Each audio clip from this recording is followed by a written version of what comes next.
calculating your bankroll. This comes back to whether you're playing blackjack to have fun or are you a player and here to make money. Whichever reason will help you determine how to calculate your bankroll so you can keep playing blackjack for longer. Lesson 3, how can I calculate my bankroll? If you're here to make money, you need to set a certain amount of money aside for this business. I say business because it needs a life of its own and should not depend on outside money to survive. You are its sole employee. You are the worker and you have no salary as of yet.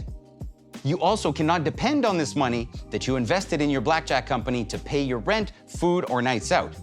You have to be serious about how much you're willing to invest.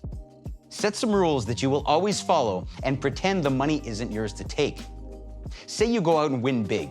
It's not time to go out and play Mr. CEO and buy a $300 Wagyu steak with a $40 glass of whiskey. You are simply the employee whose job it is to grow that business. Reinvest that money back into the business. Your bankroll should be representative of a portion of your savings and the amount of disposable income you can park with on a monthly basis. When I started out, I had next to nothing. My nightly bankroll was $50, but I knew that the $50 was the total amount I was willing to invest because it's all I had. I worked as a cashier at a gas station making $6 an hour, and come Friday night, it was time to hit the tables.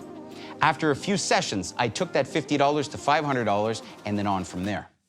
A healthy way to look at this would be to look at your current balance in your bank account versus your bills and come up with your disposable income.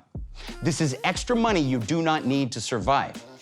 If you have $5,000 in your bank account, your disposable income is $2,000, your initial investment would be $2,000, then an extra $400 per month as an add-on, which is 20% of your investment as a top-up.